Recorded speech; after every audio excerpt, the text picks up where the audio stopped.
friends. Good evening. Namaskar. I come from India, the land of Buddha. आपके साथ में कैसे समन्वय बैठाने का प्रयास करेगा। आपके डर से तो जय श्री राम बोल सकता है, लेकिन अपने मन से कभी भी अपने मन में जय श्री राम को स्थान नहीं दे सकता। तो यदि आपको उसके मन के भीतर श्री राम को स्थान दिलवाना है तो आप उसके लिए कुछ ऐसे कल्याणकारी कार्य कीजिए ताकि उसके मन में, अपने मन से जो है वो जय श्री राम नहीं बोल रहे हैं। मैंने जब नमो बुद्धाय बोल दिया तो तब मैंने उसको यही कहा कि भाई देखो, मैंने तो ना आपको फोर्स किया है कि नमो बुद्धाय बोलो जी। मैंने तो आपको कहा नहीं है कि आप नमो बुद्धाय बोलो, आपने खुद से बोला है। यानी आप खुद से कुछ ना कुछ सोच रहे हैं, समझ रहे हैं, तो आपको अच्छा लगा होगा तो आपने नमो बुद्धाय बोला है। तो आप इसी तरीके से आप मुझे फोर्स क्यों कर रहे हैं कि जय श्री राम बोलूँ। जब मुझे पता लग जाएगा, अच्छा लगेगा तो मैं जय श्री राम बोलूँगा। लेकिन अभी तक जय श्री राम बोलने वाले लोगों के भीतर मैंने कोई ऐसी अच्छाई नहीं देखी है कि मैं जय श्री राम बोलने के लिए प्रेरित हूँ। जय श्री राम बोलने वालों के भीतर और जय श्री राम जो बुलवाना चाहते हैं उनके भीतर मुझे कुछ गुण नज़र आने चाहिए। सदाचार का उनका जीवन होना चाहिए, अहिंसा उनके भीतर होनी चाहिए, सहनशीलता। देश में खाली नीता अंबानी जी नहीं है जो ये समझ चुकी हैं। इस देश में जितने भी पढ़े लिखे लोग हैं, जितने भी बुद्धिजीवी लोग हैं, जो भूतकाल में हुए और जो वर्तमान काल में हैं और जो आगे भविष्य में होंगे, सभी जो हैं बुद्ध की शरण में ही जाते थे, जाते हैं और जाएंगे। जल लाकर शिव जी के जो शिवलिंग पर जल चढ़ाने से भी कोई लाभ होने वाला नहीं है, कोई कल्याण होने वाला नहीं है। और ना ही आज तक जो है किसी का कल्याण जो है। एशिया के सबसे अमीर आदमी हैं, सबसे बड़े बिजनेसमैन हैं एशिया के। तो जाहिर सी बात है कहीं ना कहीं ज़रूर बिजनेस डील होगी, और बिजनेस डील जिससे हो रही है शायद उसके मन में बुद्ध के प्रति श्रद्धा के भाव हों, और उन्हीं श्रद्धा के भावों को एनकैश करने के लिए, बढ़ाने के लिए नीता अंबानी जी शायद ये कह रही हो कि I have come from the land of Buddha, और नमो बुद्धाय कह रही हो।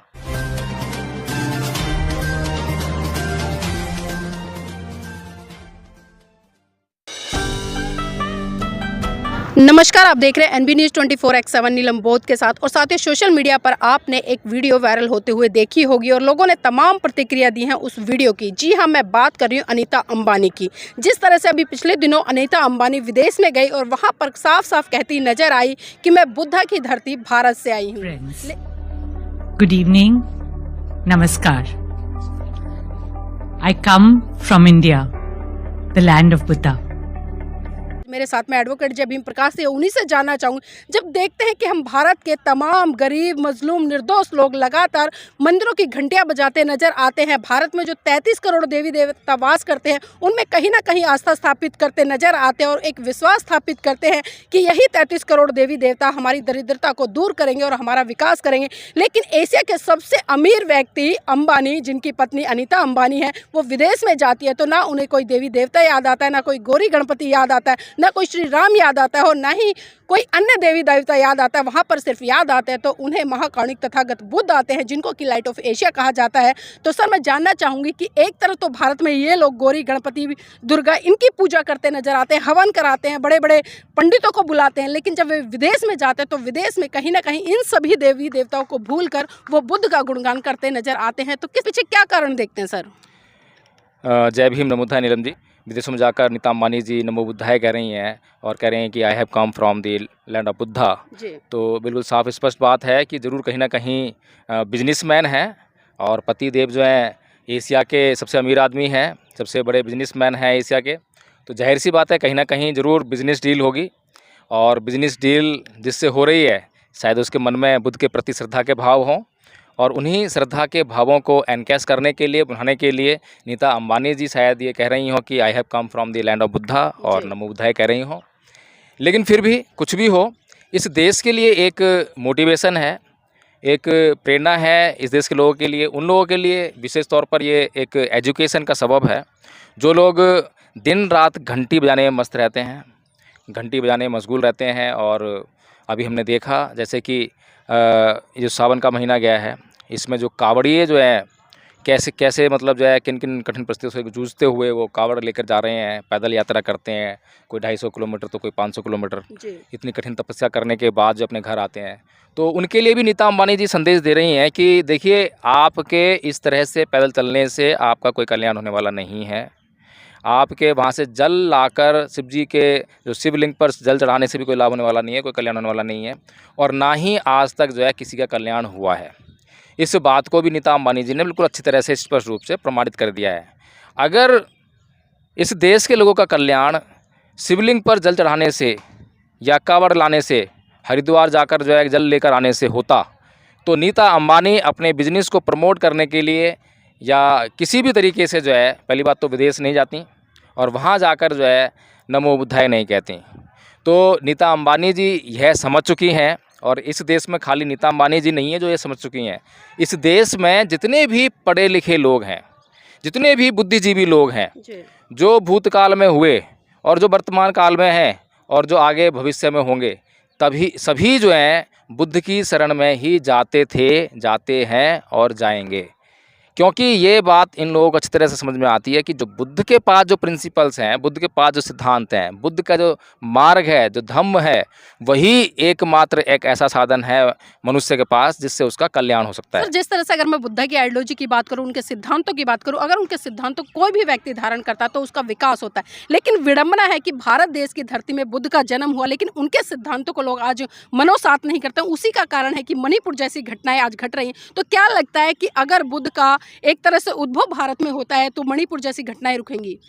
देखिए, मणिपुर की जो घटना हुई है, उस घटना के पीछे जिम्मेदार जो है बुद्ध के सिद्धांतों का ना होना या होना उसमें नहीं है, बल्कि जो बुद्ध के अलावा जो संस्कृति है, जो अन्य पंथ हैं, जो अन्य जिसको हम धर्म कहते हैं, या जो भी मतलब सिस्टम है, वो उसके लिए जिम्मेदार है। क्योंकि वो लोगों को क्या सिखा रहा है। यदि आप किसी को अच्छी बातें ना सिखा सको तो कम से कम उसको बुरी बातें भी मत सिखाओ।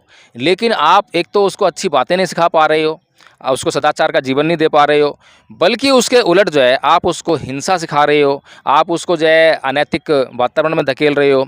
तो इस तरह से अगर हम देखें तो बुद्ध जो हैं जिस जीवन की बात करते हैं वह सदाचार से प्रयुक्त जीवन है, जहाँ पर ऐसी चीज़ों के लिए कोई स्थान नहीं है। और आप देखेंगे कि जब बुद्ध का समय था और बुद्ध के बाद भी जब तक भारत में बौद्ध धर्म का जो है प्रचार प्रसार रहा, जहाँ जहाँ प्रचार प्रसार रहा, वहाँ वहाँ आप देखेंगे कि सदाचार का जीवन जीते हुए लोगों ने बहुत ही शांतिपूर्वक अपने जीवन को जिया है।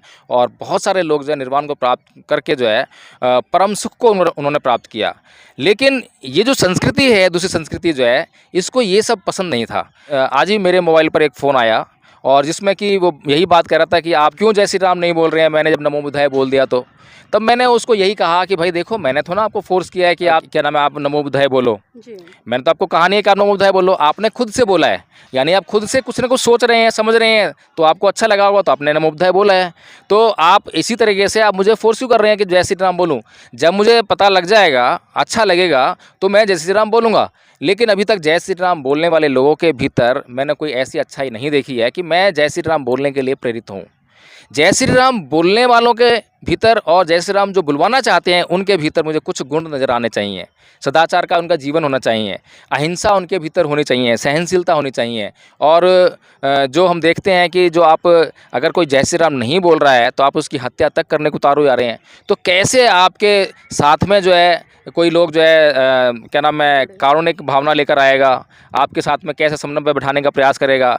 आपके डर से तो जय श्री राम बोल सकता है, लेकिन अपने मन से कभी भी अपने मन में जय श्री राम को स्थान नहीं दे सकता। तो यदि आपको उसके मन के भीतर श्री राम को स्थान दिलवाना है तो आप उसके लिए कुछ ऐसे कल्याणकारी कार्य कीजिए ताकि उसके मन में, अपने मन से जो है वो जय श्री राम आ जाए। जैसे कि इस देश में हम देखते हैं कि मुसलमानों, जो आज मुसलमान लोग हैं, कभी वो हिंदू रहे होंगे, उससे पहले कभी बौद्ध रहे होंगे। जब वे बौद्ध थे तो उनका जो ब्राह्मणों ने धर्म परिवर्तन कराया और उनको हिंदू बना लिया, ज़बरदस्ती बनाया। उसके बाद जब हिंदू थे तो उनके साथ में हिंदू रहते हुए अत्याचार किए, उनको चौथे वर्ण में डाला गया, उनके साथ में छुआछूत की गई, तो उससे त्रस्त होकर जो है उन्होंने मुस्लिम धर्म अपना लिया। लेकिन इन सब बातों के पीछे अगर हम देखें तो कोई श्रद्धा के भाव नहीं है, ज़बरदस्ती के भाव हैं। और जहाँ ज़बरदस्ती है, जहाँ श्रद्धा नहीं है, वहाँ कल्याण नहीं है। इसीलिए लोग जो हैं आज उनके जीवन में हम देखते हैं कि शांति की बजाय जो है अशांति और हिंसा ही घर करे हुए है। तो आज हम जो देखते हैं कि लोग जो हैं हिंसा से त्राहिमाम कर रहे हैं। मणिपुर की हिंसा का हमने तांडव देख लिया है। ऐसी हिंसा हमें अब से पहले केवल गोधरा कांड में देखने को मिली थी। और सबसे बड़ी बात यह है नीलम जी कि ऐसी हिंसाओं की जो है, ऐसी जो उपद्रव होते हैं, इसमें सही रिपोर्टिंग नहीं होती है। अगर सही रिपोर्टिंग अगर आपके सामने हो जाए तो आपकी रूह कांप जाएगी, आपकी नींद उड़ जाएगी, आप बेचैन हो उठेंगे। बहुत भीभत्स ये जो कांड होते हैं, और इन सब कांडों को कौन अंजाम दे रहा है, किसकी योजना है, किसका षड्यंत्र है, इन सब का खुलासा होना ही चाहिए, लोगों को समझ में आना चाहिए। और मैं ये बार-बार कहता आया हूँ कि जो लोग आज जो है दूसरे लोगों पर अत्याचार कर रहे हैं धर्म के नाम पर, मणिपुर में जो लोग आज जो है स्त्रियों को नग्न करके उनका जो है वो परेड करा रहे हैं, उनको जो है उनका बलात्कार कर रहे हैं, कल उनके साथ भी यही होने वाला है।